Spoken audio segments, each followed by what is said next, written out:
Hey, what's up you guys? ShartimusPrime here, doing another Throwback Marvel Legends action figure review on the Urban Legends box set Marvel Legends Urban Legends Spider-Man. If you're trying to pick up your new Marvel Legends, you can do so at Big! Get your big badass toys at BigBadToyStore.com.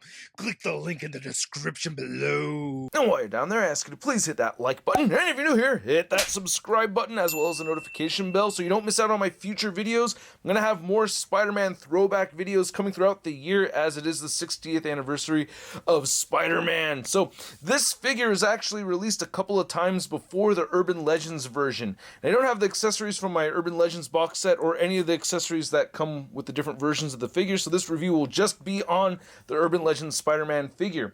But before this came out with the Spider-Man Classics figures, and I call it the Spider-Man Classics, it's actually the red card Spider-Man Classics, Toybiz had released the Triple Threat Spider-Man, which I believe is the very first version of this one.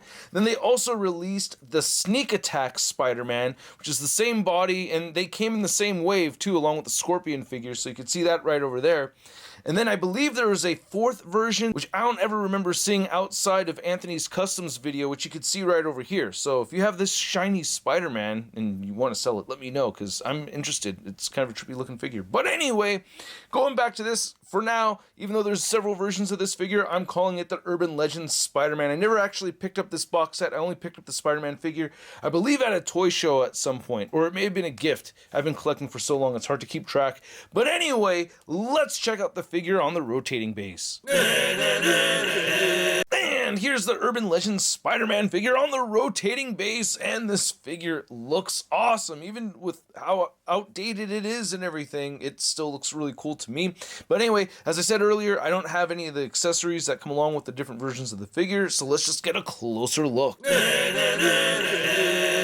So I feel really lucky that I actually have two copies of this figure, because there's subtle nuances here that I was kind of curious about, if it was just how the figure was made or if it was just one copy. For instance, you could tell the head is kind of tilting off to the side a little bit, and on this copy it's kind of tilting off to the side the same way, so very frustrating.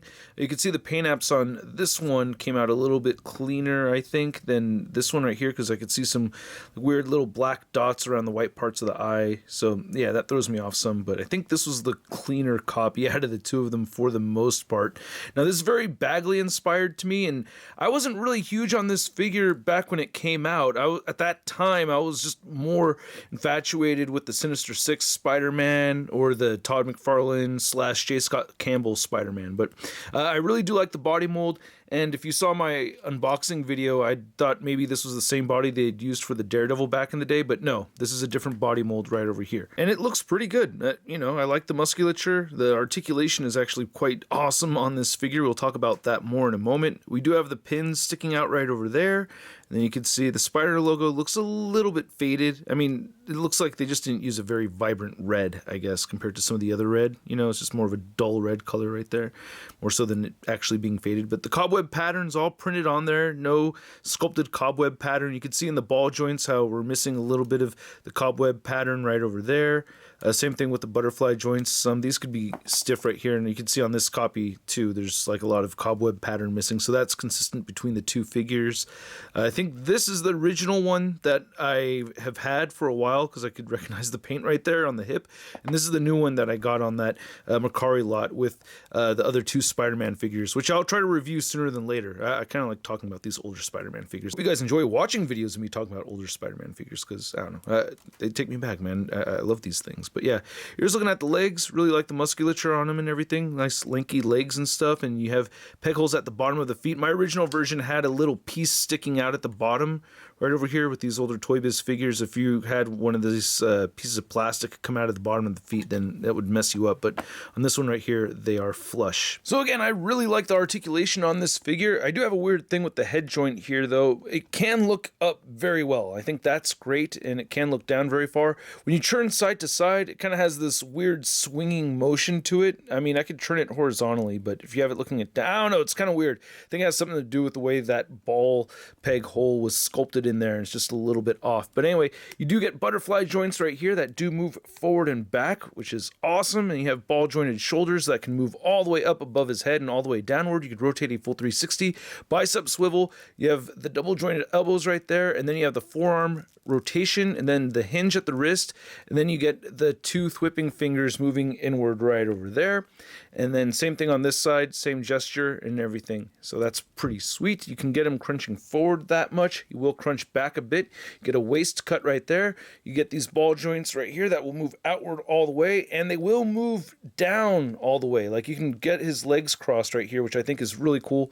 I do appreciate that. And they are on T-joints, so you can move them forward, and they will move back just the slightest bit. You get an upper thigh cut in there. You have the double jointed knees. You have the calf rotation. Ankles move down. They do move up, and you have the ankle pivot right over here that turns side to side in both directions, which is great. And he also has toe articulation. Now to measure out this Toybiz Urban Legends Spider-Man figure, you could see that he is standing almost at 6.5 inches tall, just a little over that 6.25 inch mark. And then for a size comparison, next to a couple other legendary Marvel Legends Spider-Man figures from the Toybiz era, we have the Sinister Six box set Spider-Man, and we have the McFarlane Toys Spider-Man. I do not have the Snapshot Spider-Man. The Snapshot Spidey is the one holy grail of mine, but I haven't been that crazy about it because, unless I'm mistaken, isn't the body mold the same as this one right over here from the Sinister Six? Or no, I could be wrong about that. I don't have that figure, but I should pick it up as soon as I get a chance to. I will. Eventually. And then here's our Urban Legends Spider-Man figure next to the other two figures I got in that Mercari purchase. I believe this is the magnetic head Spider-Man, or the magnetic Spider-Man's head. This was from a Spider-Man series with the red card, but the body is different from that figure, so I don't know exactly which this particular figure is from. But this right here is the Spider-Man Classic Series 2 First Appearance Spider-Man. Then here's the Urban Legends Spider-Man next to our two most contemporary Spider-Man figures. We have the Pizza Spidey, and we have our Vintage Collection Spider-Man. And yeah, both of them are a little bit taller than this one right here. You can see both Pizza Spidey and Urban Legends Spidey have a bit of that Bagley influence, right? I don't know. They both look Bagley inspired to me. Spider-Man party, yeah! Whoa, that's a lot of old brothers over there. And then here's the Urban Legends Spider-Man figure next to your average 6-inch scale figure. We have the Marvel Legends Big Time Letdown Spider-Man. Hey, brother. Hey, brother. Whoa, you're way older than I am, but somehow you can move around a whole lot better than I can. I mean, you move around better and you have more places where you can move around. I mean, I don't know why that is. I can't figure out. Oh, wait. Ah! So I hope you guys enjoyed this video. I hope you had as much fun as I had making it. If you did, hit that like button, and if you're new here, hit that subscribe button as well as the notification bell. I will do more Throwback Spider-Man reviews, so yeah, definitely subscribe. And if you want to support this content via Patreon membership, you can check it out, link in the description below. Big thanks to all the patrons and members. This figure right here is really cool. It was a lot of fun going back and revisiting this figure and getting him into a whole bunch of poses. It's an incredibly posable figure. It's a lot of fun to work with. I do miss toe articulation on my Spider-Man figures, so I really hope we get toe articulation from future Spider-Man figures from Hasbro.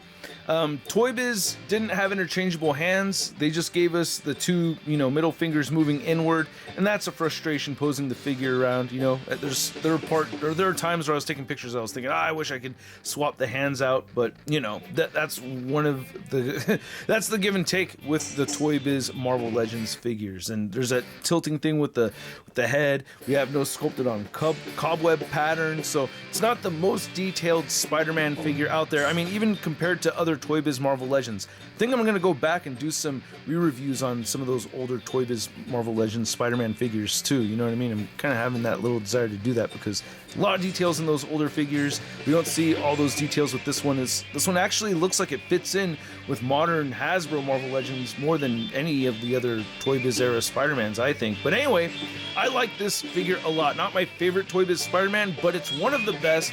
At the price point, back then they were like $6.99, but right now I think it's going to cost you somewhere around $20 to $30. I'm going to give it a Sun rating of I love it! And I'd like to know what you guys think, so please let me know in the comments section below. If you want to see the latest in Marvel news, you can find it all over at marvelousnews.com. And if you want to stay in touch with me on social media, you can find me on Instagram, Twitter, Twitch, and TikTok. And I will catch you guys later. Peace! crispy.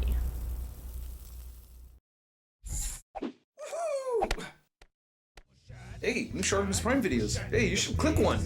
Yeah, click on one of them. Or subscribe if you haven't. Your